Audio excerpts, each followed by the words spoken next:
you continue to show us the way to just grow and be better and draw closer to the people that we were made to be.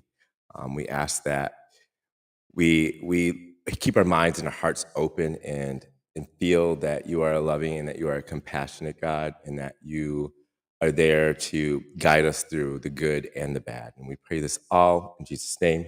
Amen. And here's Leslie. Yeah. All right.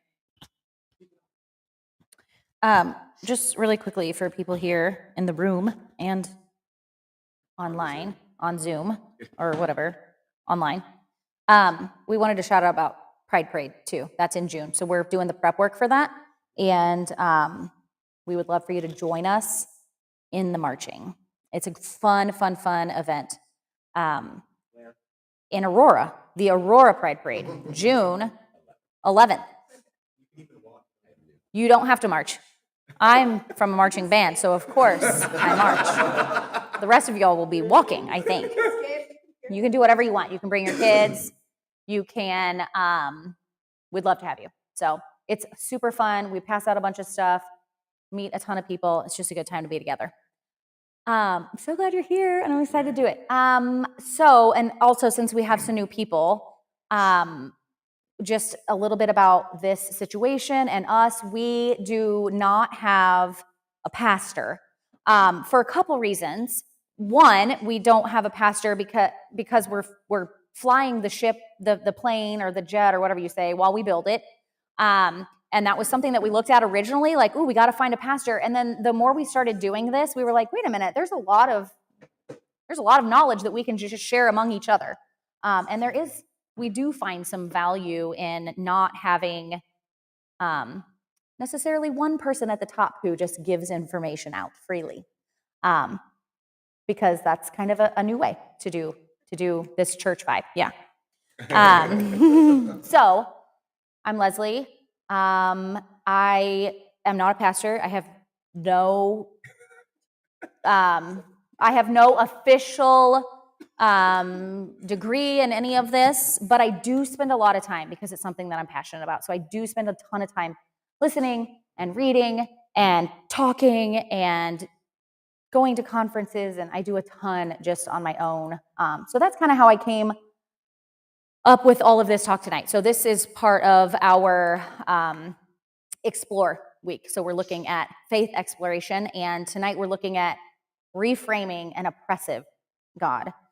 So we are starting with, we're going back to childhood a little bit tonight, and that's why I chose all of these really fun pictures, because we've got like really some gruesome stories that just look so cute in children's books, like Noah, like I love genocide, like this is like, hi, the whole world is going to be destroyed. Come read the story, or like, David and Goliath, or Adam and Eve. Actually, I do like these two Adam and Eve stories, because one of the things that I've been learning and exploring about the creation story, and then in Genesis 1 and then leading into Genesis 3 is Adam and Eve. And a lot of kids' picture books, when you go back and look at them, they only show Eve with the apple. Like, they blame it on the woman. And you don't even realize that under that message that's sent. But it's like Eve did it, and then she was like, "Here, Adam." But the scripture says that Adam was right there with her. So props to the artists and the illustrators who put Adam in the story with Eve, because she didn't do that alone. So that's what this is our gist for tonight. And okay, so starting with what is the Bible, and I know it sounds super simple, but one of the things, also, first of all, I grew up in a very conservative Baptist church. My parents, I was baptized all the time. Every time there was an option for baptism in a church, I was there. Because my mom had a way, my dad had a way, my grandma had a way, and those were all when I was young. And then, of course, I went to a junior high church camp, and I was very terrified that none of the other ways were actually legit because I couldn't remember the exact date. And so, of course, I had to get baptized and resaved 15 times, hundreds of times, really, if I were to be honest. So that's how I grew up. My grandma took me to church because my parents actually left. After a while, they just, at the time, I was like, oh, my poor parents. And now I'm like, oh, I kind of see. I see that. So my grandma took us, and my parents were like, you want to take our kids on Sunday morning to church and keep them all day long and also take them to Awana's on Sunday so we have a full day of no children? Yes. So my parents happily sent us to church. And that's how I was raised, all the way up until high school, doing all of the things that you would traditionally think of as a good Christian youth person. And I kind of hung out in that. It felt, there was a lot of dissonance, really, in my thinking. And I would sit through stuff, and my husband knows, I would just be like, okay, so they said this, but like that doesn't really make any sense to me. So I've always been a questioner and a challenger. I think that's how God made me. And now I'm learning that that's okay. So anyway, back to what is the Bible. I am embarrassed to say, but I think a lot of people will be with me, that I kind of forget that, and I think many people forget, that other books and history existed during Bible times and were written, and history was written down, not just in the Bible. Also, I think people I think they know, but maybe don't fully understand that the Bible is actually a full library. It's not a book. So if we were to go to Nichols' library, we've got lots of different authors, lots of different topics, lots of different perspectives, and even at the same library, I can go and find a book on the same topic with completely different viewpoints, right? And that's what we expect of libraries. We want that in our library because we get a better understanding when we have multiple viewpoints and we get to kind of synthesize all that information and decide what makes sense. So that is what we need to remember when we're looking at the Bible. It is a huge library of lots of stories and lots of authors, all making their own sense of what was happening at the time. We have to remember that part. Also, there's so many different versions of the Bible that have lots of different books, and some have books left out and some don't.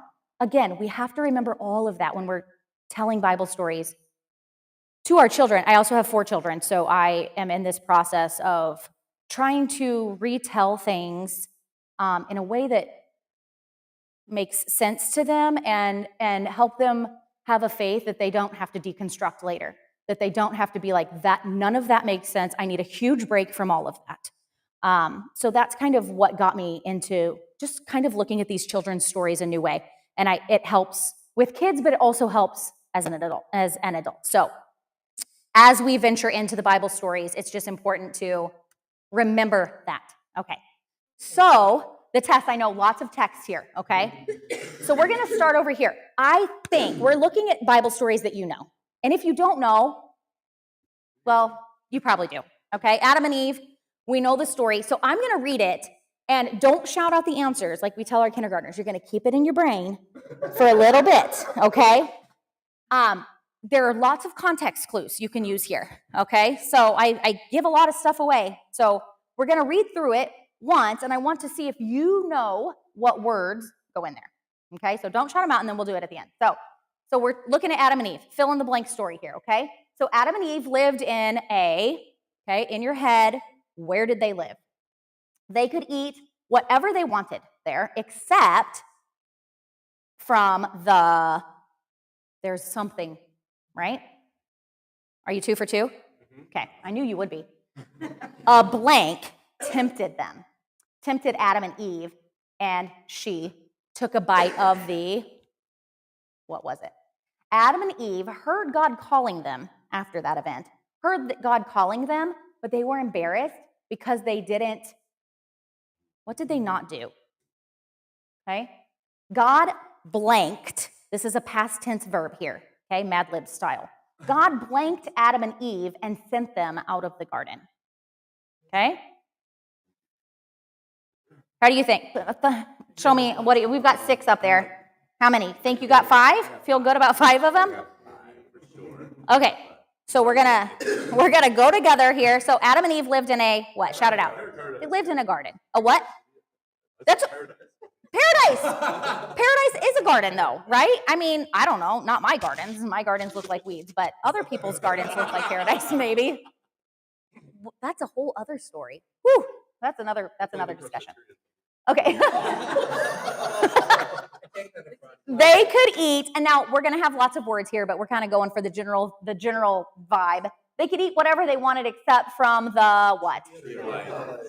Right. And again, when you think about that, like, doesn't that, yeah, the tree of knowledge of good and evil, like, that seems really, do we think that, like, that's one where I'm like, does that make sense?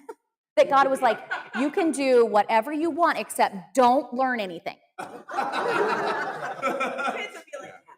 mean, that's weird. I don't have any answers for that one. I'm still learning.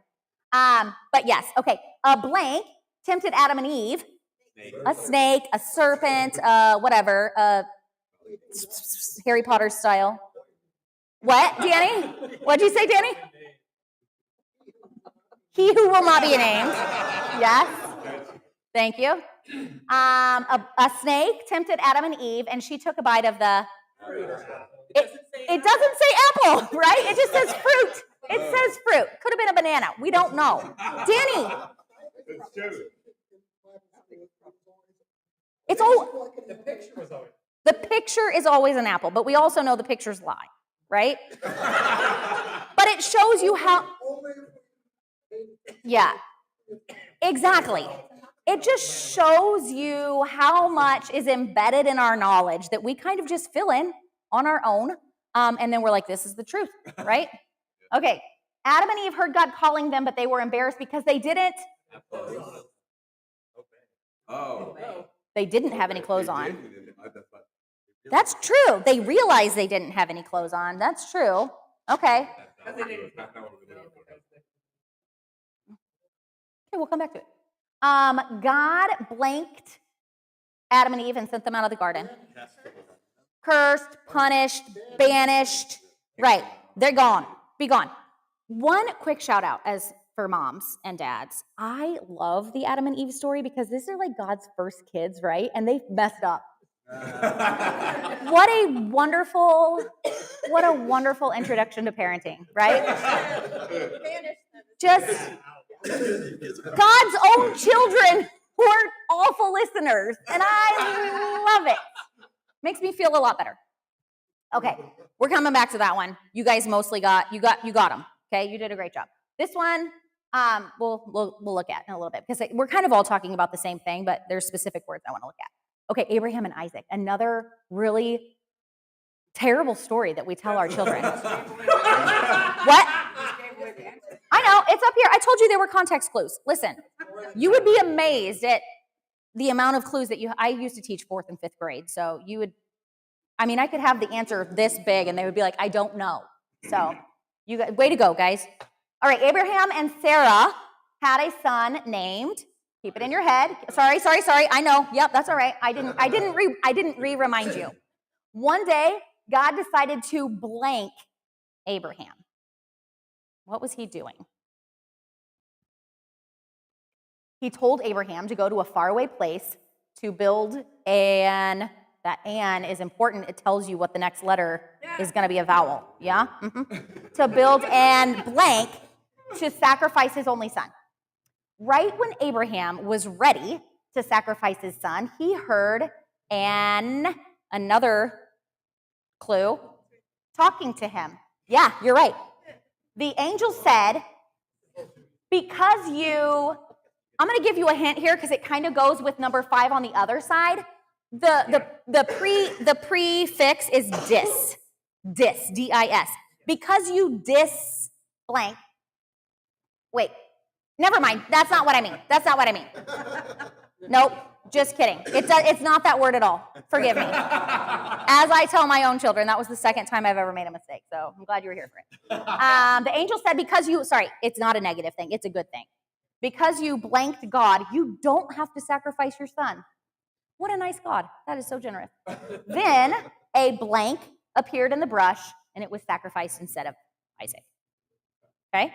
So let's do them. Well, show me. 6, 5, 4. Not as many on this one. Got him? Okay.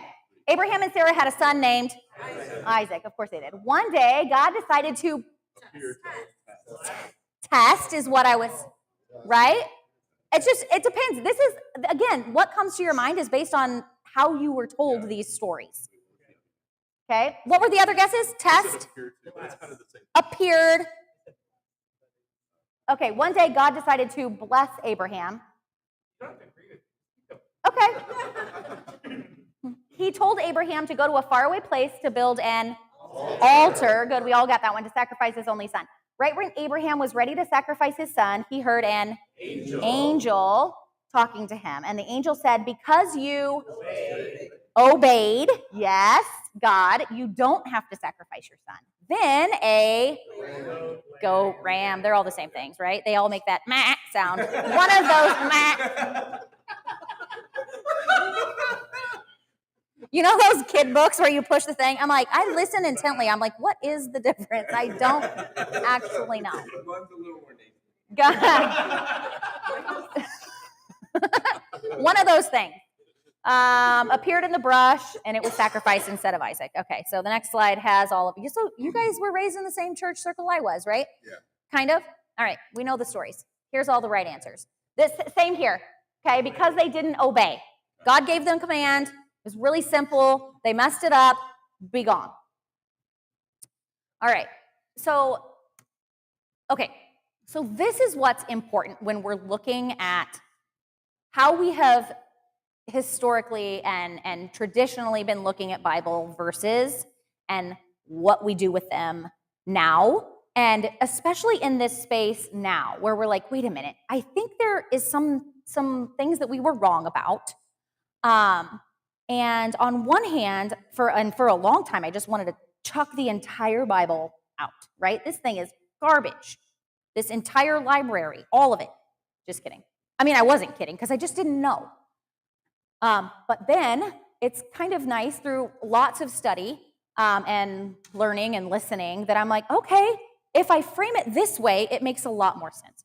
So we are going from the theme of what we're telling these stories for, right? What is the purpose of us telling these stories as adults or even to our children or how we were told as children? The theme was always obedience and salvation, right?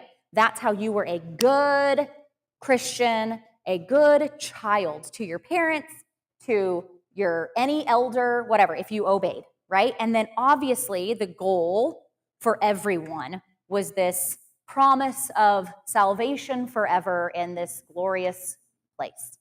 That again it could be a topic for a whole other Explore night. So we're not talking about that, but do you see that in the stories though of like Abraham and Isaac, right? Or not Abraham, well, Abraham and Isaac, right? God rewarded Abraham because he obeyed.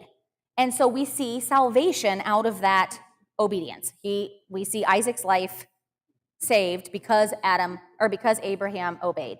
With Adam and Eve, we see punishment because they disobeyed. So what kids are taking in and what we are taking in is God is testing us.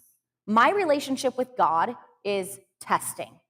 And if I'm good, this is what happens. And if I'm bad, this is what happens. And spoiler alert, that creates lots of trauma, like a whole bunch of trauma and a whole bunch of ways that either I don't fit into that category, so it doesn't apply to me, or that person fits into that category, so I know all the rules and it definitely applies to them because they are not obeying, right? And it completely changes the way that we view God. And again, as a mom of 4, trying to help my children understand, I have a 12-year-old who refuses to be at church, and that's okay. So he's home probably eating ramen noodles right now. And he questions all of this all the time, and that's okay. The whole goal of this, right? I would question too if someone was like, hi, you don't know anything about me, but I would like for you to obey me. No wonder kids push back, right?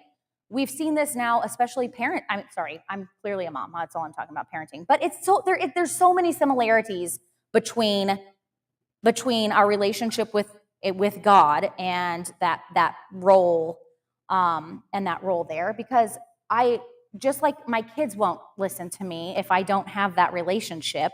Same with how we relate to God, right? So our goal in reading these Bible stories as adults or to kids is to paint a picture of a God who can be trusted, right? And nothing about like, I'm going to test you just to randomly see if you will kill your son makes me want to obey, right? That's gross and weird. But there are some historical things to take into perspective there. And again, it's all about how we're framing the story and kind of like cognitive behavior therapy, retraining our brains to find God as the hero in the story instead of looking at the humans in the story and judging their behavior. Okay, so the obedience and salvation, it's obey and you'll be rewarded, disobey and you're punished, right? If you do this, then this is going to happen. What we're trying to move towards is finding, instead of the obedience and salvation, finding the trust and the communion within the stories. The communion of humanity and then the communion of God with the humans and the up and down relationship. The goal here is God can be trusted and God wants to be with us and wants us to be, sorry, I can't read my own writing. God wants to be with us and wants us to be with each other, okay? The 10 Commandments didn't start with the 10 Commandments. It started after lots and lots of being with the people and leading them through. God can be trusted. God led us through, and here are the rules, here are the commandments that will help you better live with each other and will help you separate yourselves from the other people that exist. Remember, there were other things happening at the time. It wasn't just Christians and non-Christians. Well, it wasn't. There were other gods that were being worshipped. There were other methods of theology, really. And so the purpose is seeing and telling these stories from the Bible is from the authors being able to describe what they know of God. But again, with the 10 Commandments, we have trust first and then obedience, and we forget that part a lot, and it's important. Okay, so this again, pulling history in. This is Abraham and Isaac, and the over there. Okay.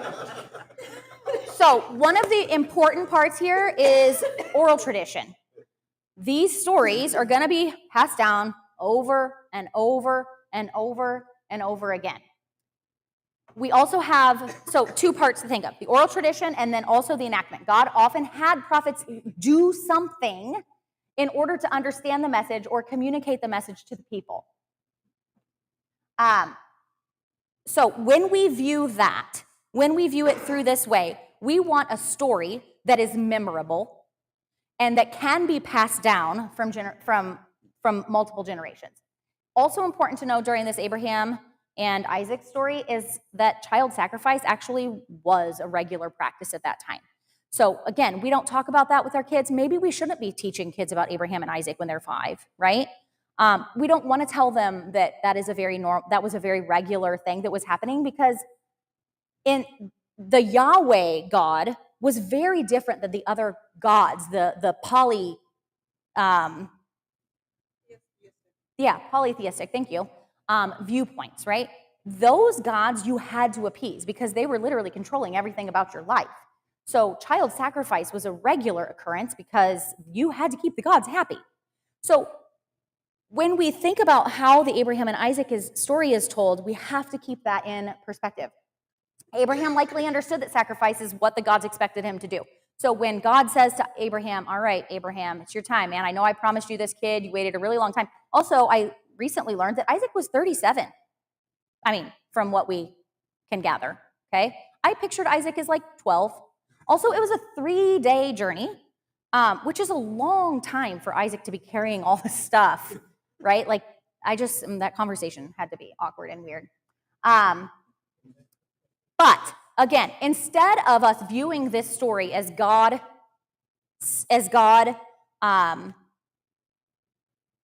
testing Abraham and then saying, whew, you passed the test, now you don't have to kill your son. we can frame the story as this is what was happening during this time. This was a very normal thing. But God showed up, and God stopped Abraham from sacrificing his son. God shows up in the story, and he shows up at the end so that there can be a differentiation between the Yahweh God and the other gods that were being worshiped at the time. That's a really important way that we view that story. Instead of God as punishment and reward, God is with people in times that are really hard. God will protect and provide because God loves you, right? And then this wasn't how it was going to be with this version of God. Again, the authors of the Bible are trying to relay how their God was different than the other gods. So these stories had to show that, because and we can see God show up that way because this God is different. The Yahweh God is different than the other gods. Okay, here we go. I stole that from our friend Colby Martin. So, and really quickly, shout out to this was lots and lots and lots of, like I said, I read a ton of books. This book actually this is new. It just came out, and actually this Josh Scott is the author, and this is Bible Stories for Grown-Ups. He goes through several of the stories, lots of history in here, lots of just really good challenging thoughts. So highly recommend this. Colby Martin is another great follow. I just love these, just a different way to look at all of these. And I learned some stuff as I was researching the flood, okay? So, what? Yeah, a new way to look at it. Okay, so going back to Noah so we can get started on our flannel graph here. The flood story in Genesis. I just learned and I feel completely duped. There are lots of flood stories in history. I had no idea. I just thought there was the flood, okay? The Genesis account of the great flood is actually not the first one. We have the Babylonian story of the great deluge, I think is actually how it's referred to, 1,000 years before. There were lots and lots and lots of stories of waters being the force of destruction for humanity. So this was not the only one. But again, this is all important information for us to really reframe, because this story is always like, I don't understand why a loving God would create a bunch of people and be like, you all are terrible.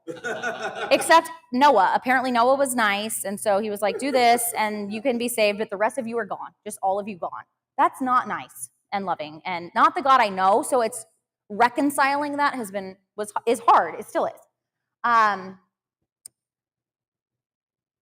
So we have the Genesis retelling, and then all of the retellings are a little bit of a retcon, and which is a comic book term. You guys know the retcon? It's like retroactive continuity, right? Yeah, I know. I learned that. I know, and it makes complete sense. Think about we see all the movies, right? You have all of these, and then they're like, okay, but this is how it got there. This is how we got to that point, and there are multiple versions of the same stories within comics. Kind of similar vibes going on here. So again, we're using oral tradition, and we have to go back and try to make things make sense for the message that they're supposed to be giving at the time. So the present day author makes a change to the backstory in order to serve the needs of the story that they're currently trying to tell.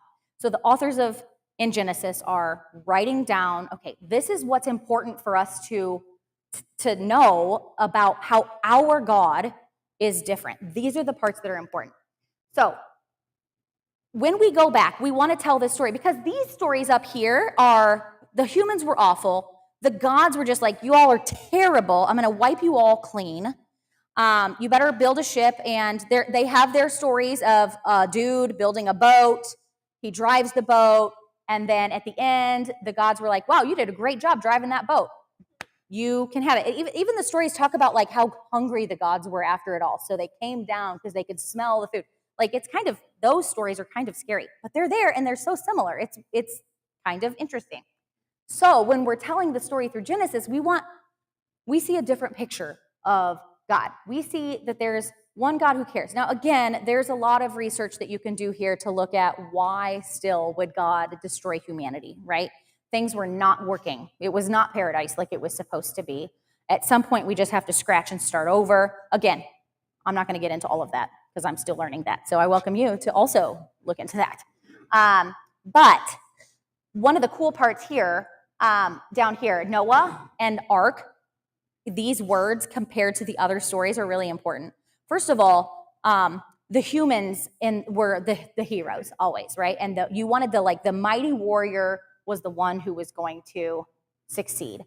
Noah, all of these names have so much importance and significance. And the name Noah here actually was kind of just a generic, kind of a no name, right? A very generic person, anybody, like your average Joe.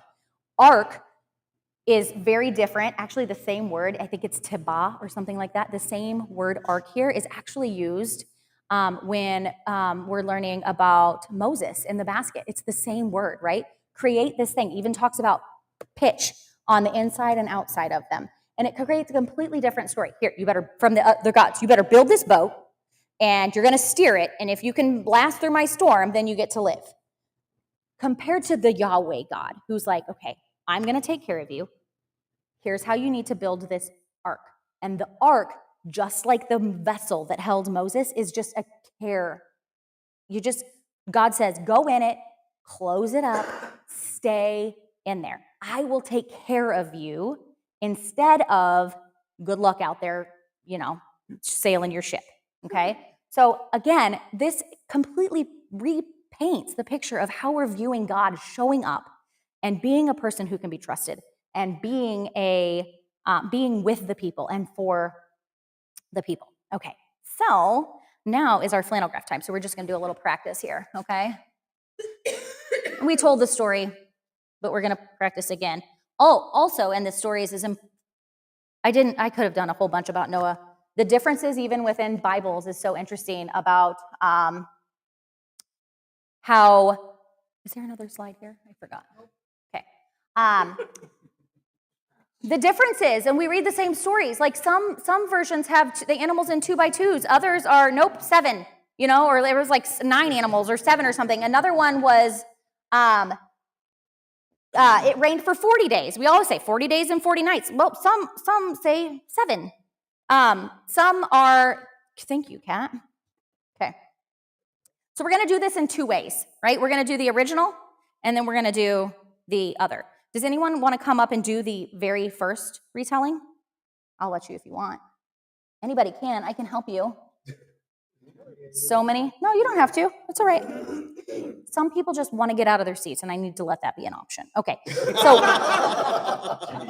this was when I start putting. No, I don't need help. But if you'd like to help, you can. Yeah, come on up, Alton. All right. Noah. We have Noah. We're going to do it the first way and the second way, and then we're going to stop and talk, but I just wanted to get the felt in. Okay, so Alton is going to put our Noah, and do we know Noah's wife's name? I don't. I don't. Noah, Mrs. Noah. Mrs. Noah and Mrs. Noah. We're going to do our old way first, right? Noah and Mrs. Noah were good in a sea of everyone else who was not very good because humanity was awful and it was very violent. And this was in there. It either is a Harry Potter wand or like a staff. I don't know. I got this on Amazon. You can still buy these things. Who knew? Who knew? Ooh, they share it. Okay, and so God is going to come in. He's going to destroy it all. And he tells Noah, hey, listen to me, and you're going to want to build this boat. So Noah I like to think that Mrs. Noah also helped build the ark. She probably was the budgeting person behind it. And she was like, that's not enough wood, Noah. She did the shopping. You're going to need to go back for more. So the boat can go. Okay, then we get the animals. And again, all of this time, Noah's obeying. And then the animals here, Alton, they can start coming. This one was funny. I was like, I was like, this is not big enough for the ship. They didn't have to go in the ship. They lived in the water. Okay? Yeah, that's all right. I mean, the water's all around. Maybe the water's all around. It's okay. Okay. The water's all around, right? And then the animals come in, and they are 2x2. Great job. Great job. All right, so here come the animals, Alton. Like, Oh, no, because we got to put all the animals in the boat first. Okay? And food. This is not going to be enough food, but I guess good luck. Put that on the boat already. It's Good already luck. loaded up. I feel like they should have taken 3, right? Never mind. We have vegetarians in the room. Okay. Monkeys, some alligators. These are very friendly animals, which is good because they're all going to be living on a very small boat. Small in comparison. If you've been to wherever, Kentucky, or wherever it is that you can go see the ark. Swim as well. Okay. All right, and here's some zebras. Okay, so then they're all here, and God's like, okay, destruction time, and here comes the rain, right? 40 days and 40 nights of rain. This is not a lot of rain for this many animals, it looks like, okay? But this is how they made this. 40 days and 40 nights. Then this is, again, lots of different options here. Some people say a raven, a dove. Again, same Bible, different versions. Does it really matter? Probably not. But he sends them out, right? The first one, you can't see the details are really important here because the first one goes out, right? And they're like, okay, I think the rain is done. Gonna go out. I'm gonna come back.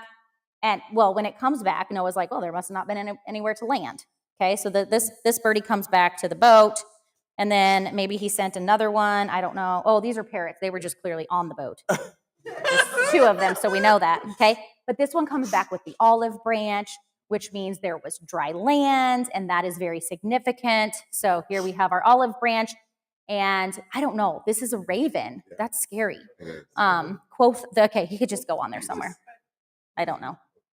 Okay. Then afterwards, God's like, whew, you passed the test. I'm never doing that again. So you did it. Okay? And here's your rainbow. Okay? Now, okay, that's our original. And now we're going to do our new, right? This is obedience, and I saved you. You did it. I saved you. Okay? Now we're going to we can leave them on there. There's no reason to do the same thing again. You did a great job, Alton. Thank you. They made it look so easy doing this. It's not so easy. When we tell the same story, right? Again, just as a quick recap, we are looking at a God who's very different. We're comparing the Yahweh God and the story of this flood to other floods in the past. And we know that the other gods have decided that they're ready just to destroy. And they do give some, go ahead and build this ship and then you're on your own, okay? But the Yahweh God that we have is with Noah. So Noah he listens. And this is one where we're like, have I been in a position where something seems crazy and the world seems to be doing other things and I'm not sure if I really am supposed to follow through on this? It sounds crazy, but maybe I am. How do we know, right? It's hard to know. It's hard to know if you're hearing God, if you're just making stuff up. I struggle with that anyway. Exactly. That's how this whole place started. Okay.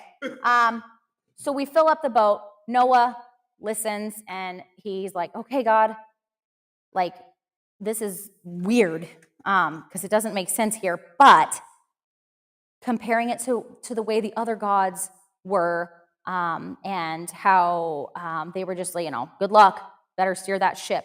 But you, God, showed up. You told me what to do. You were with me. I didn't have to man the ship. You told me to stay inside, and you had it, and you showed up, and now we're going to restore humanity in a new way, right? Here we go again. Yeah. There's lots of stories, lots and lots and lots of stories like this that completely it's important how we tell the stories to ourselves. It helps us to go back and look at all of the other stories that we were told and think, wait a minute, who was the hero here, right? Instead of teaching ourselves, like in David and Goliath, we got to be brave like David, right? Well, what if I'm not brave? What if I don't feel like I can beat a giant right now? That's it? The giant beats me? Or is it David showed up and he probably felt really small and not capable of doing this. But God showed up with David And God helped David in a time when he didn't think he could do it alone. That framing of the story keeps God as the provider of support and trust, and tells us that God is on our side compared to, the humans or the heroes, and we have to behave like the human heroes. We can't be the human heroes all the time. We are good. God says we are good. Again, this can be a whole other thing, discussion of humans' nature. So we don't need to do that. But our goal is turning these stories from obedience and salvation, which leads to lots of questions and what ifs, to watch God show up as someone who is trustworthy, and watch how God encourages us to trust up and down, and also rely on each other together. So that is our children's messages for today. So thanks for doing it with me. I talked a long time. I'm sorry. So we're gonna stop, and we're gonna take a break. We're halfway. We're a good halfway point. We have communion at the back. So if you would like to do communion, it's back there for you. We're gonna take like 10 minutes, probably reconfigure some tables, get some drinks, and then we're gonna discuss. Okay? All right.